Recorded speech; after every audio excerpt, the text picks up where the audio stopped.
जय Hind everyone.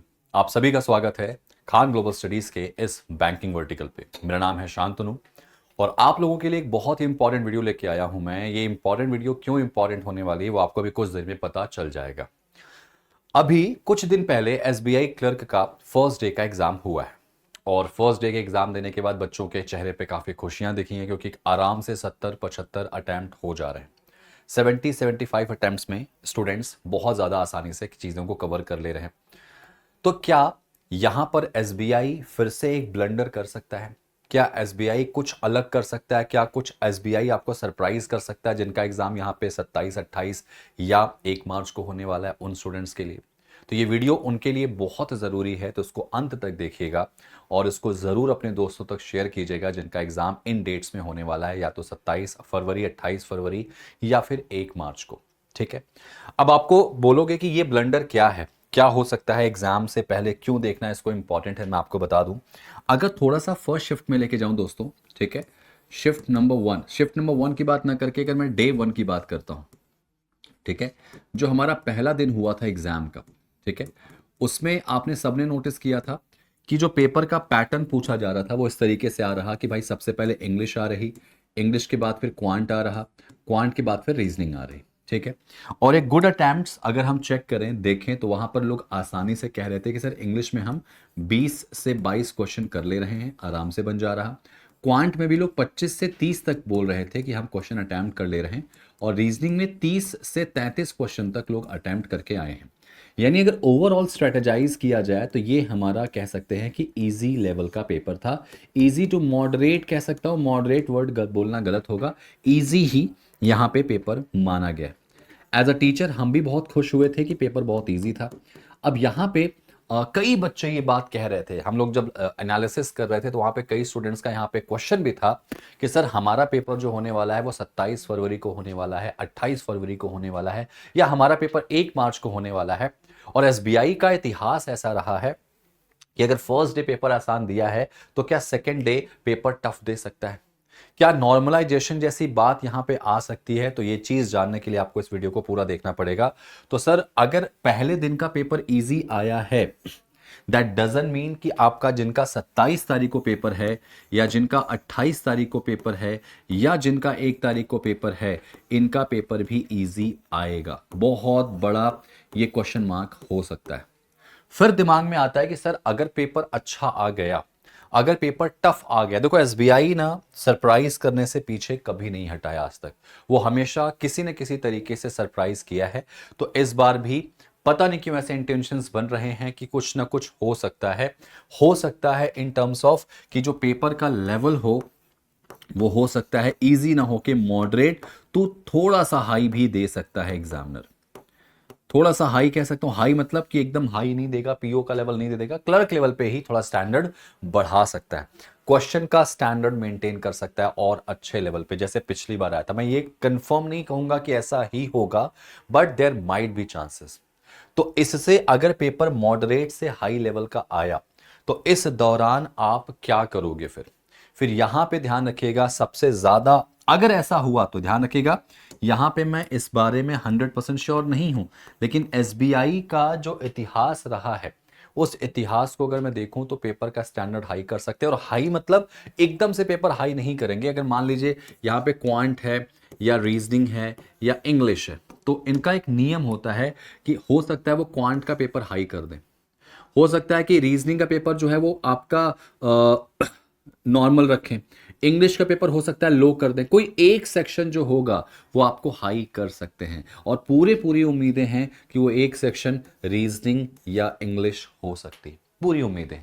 Quant के भी चांसेस पूरे होते हैं, क्वांट में जो अर्थमेटिक पोर्शन होता है वो थोड़ा सा लेंदी कर सकते हैं, ये होता आया है। एसबीआई का इतिहास है, चूंकि सेक्शनल कट ऑफ नहीं है तो यहां पर बहुत ध्यान रखिएगा कि मान लीजिए अगर क्वांट का सेक्शन उन्होंने क्या कर दिया, एकदम अप कर दिया, तो ये दोनों लेवल जो है वो इजी ही रखेंगे, इतना इजी रखेंगे कि आप आराम से इनके क्वेश्चंस मैक्सिमम बना पाएंगे।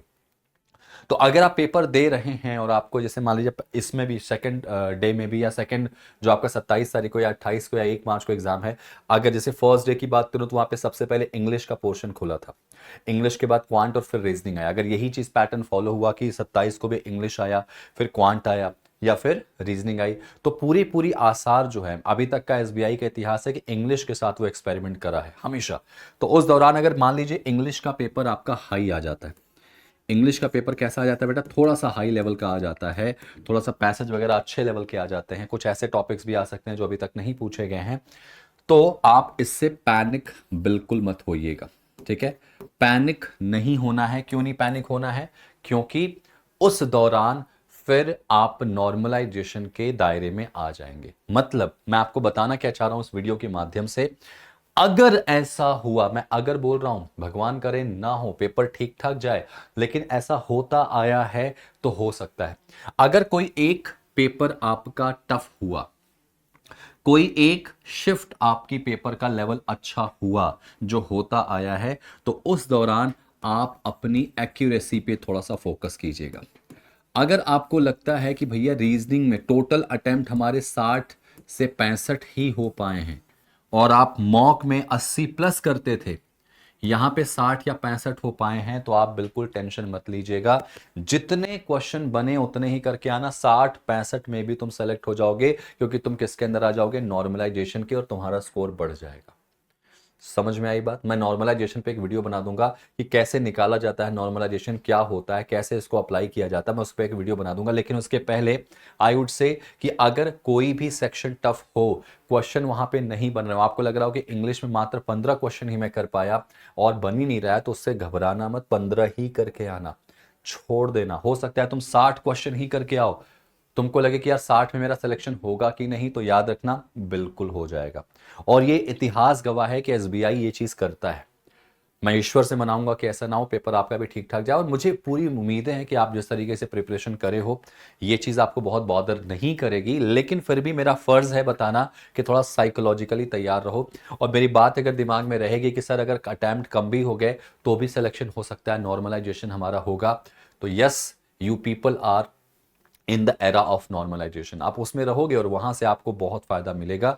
लेकिन ध्यान रखना, यहां पे तुक्का मत लगाना कि क्वेश्चंस अगर नहीं बन रहे हैं तो आप जय माता दी करते गए, तुक्का लगाते गए, ये काम नहीं करना। आपको वही करना है, जो बने वो करके आना। हो सकता है रीजनिंग की कोई पजल आपको टफ कर दे, हो सकता है, देयर माइट बी चांसेस आपके रीजनिंग में अटेम्प्ट 28 रह जाए, 27 रह जाए, घबराने वाली बात नहीं है, ये स्कोर आपके बढ़ सकते हैं।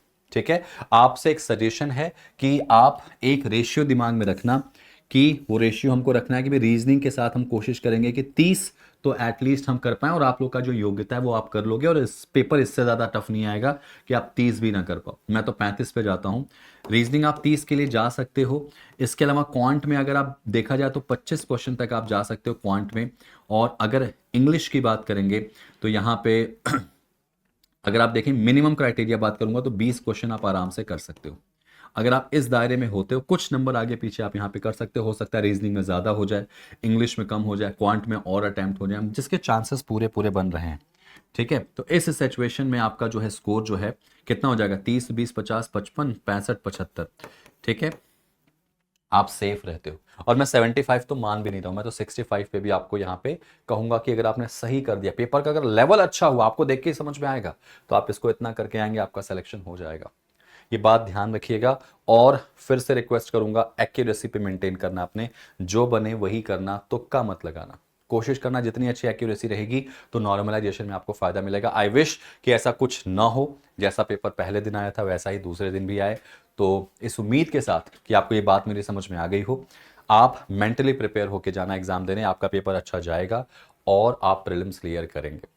मेंस की तैयारी हमारी पूरी टीम आपके साथ लेके यहाँ पे आएगी, तो रेगुलर जुड़िए। मैं रीजनिंग का पोर्शन हर दिन शाम को 4 बजे इसी यूट्यूब चैनल पे आपको कवर कराता हूँ, तो वहाँ से जुड़िए। एसबीआई, आईबीपीएस, आरआरबी, जिस भी बैंक की तैयारी कर रहे हैं, जिस भी इंश्योरेंस की तैयारी कर रहे हैं, वो आपके लिए हमारे साथ बहुत ईजी हो जाएगी। आई होप आपको ये वीडियो समझ में आ गई होगी। आई होप मेरा कहने का इंटेंशन आपको समझ में आ गया होगा। पैनिक मत करना, रिलैक्स होकर चलना, और अगर पेपर इजी आए तो इजी करके आना। पेपर थोड़ा सा मॉडरेट आ जाए, थोड़ा सा हाई आ जाए तो उससे घबराना मत, जितना बने बना के आना। क्वांट में हो सकता है सिंप्लीफिकेशन वगैरह थोड़ा कैलकुलेटिव कर दे, घबराना नहीं, जितना बने उतना करके आना, ठीक है। Thank you so much. इस वीडियो को शेयर कीजिएगा और बिल्कुल पॉजिटिव इंटेंट के साथ रहिएगा। आप जो भी करेंगे सही करके आएंगे, किसी की बात ना सुनिए, रिलैक्स रहिए और अपने भरोसा कीजिए अपने मोटिवेशन पे। Thank you so much, take care.